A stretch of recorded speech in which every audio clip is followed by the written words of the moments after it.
Assalamualaikum warahmatullahi wabarakatuh. Saya Fatmawati. Hari ini saya akan membuat video tentang jawaban atas pertanyaan belajar bersama Bimba dengan tema prioritas utama dalam proses membimbakan.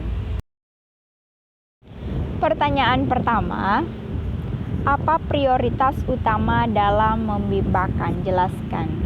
Jadi kita di Bimba, bimbingan minat baca dan belajar anak yang memiliki tujuan untuk menumbuhkan minat baca secara intrinsik. Tentunya untuk mencapai tujuan tersebut kita melakukan kegiatan yang berkaitan dengan minat baca. Apa itu? Yaitu kegiatan bermain baca-bacaan. Jadi prioritas utama yang harus dilakukan dalam membimbakan itu adalah bermain baca-bacaan. Kemudian untuk pertanyaan kedua, kapan motivator menerapkan kegiatan bermain baca-bacaan dalam Bimba interview? Jadi motivator bisa menerapkan kegiatan bermain baca-bacaan di kegiatan awal, kemudian di kegiatan inti. Misalnya di kegiatan awal itu motivator mengajak anak untuk berdialog umum dengan menggunakan bahasa Bimba. Kemudian di kegiatan inti, awal kegiatan inti itu motivator mengajak anak nih, misalnya Kakak Dava udah siapin tiketnya hari ini? Udah Bu Guru. Kemudian motivatornya mengatakan bahwa Kakak Dava mau baca berapa nih tiketnya hari ini? Kemudian Kakak Dava bilang 3 Bu Guru. Iya 3. Oke deh, kita baca ya. 1, 2, 3, mulai. Kemudian setelah anak bermain baca-bacaan secara bersama-sama dengan murid lain, kemudian di kegiatan selingan anak melakukan narik garis, mewarnai, kemudian ada yang berhitung. Di selingan ini motivator juga bisa melakukan kegiatan bermain baca-bacaan dengan mengajak anak memverbalkan kalimat atau kata tentunya yang sesuai dengan kemampuan anak. Kemudian pertanyaan ketiga, sudahkah Anda menerapkan kegiatan bermain baca-bacaan distance learning? Jawabannya alhamdulillah sudah. Contohnya pada saat kegiatan awal saya selalu berdialog umum dengan murid menggunakan bahasa Bimba.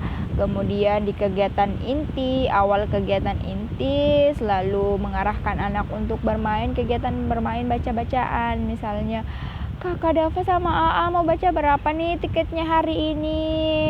Kemudian setelah itu anak membaca secara bersama-sama seperti pentas baca.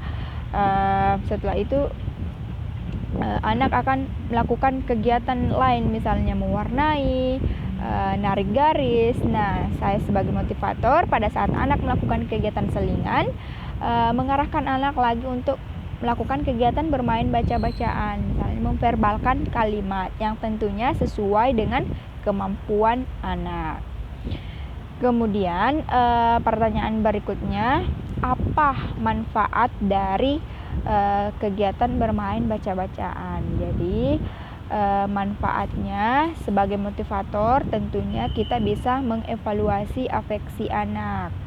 Dengan melakukan kegiatan bermain baca-bacaan, kita bisa melihat anak semangatnya,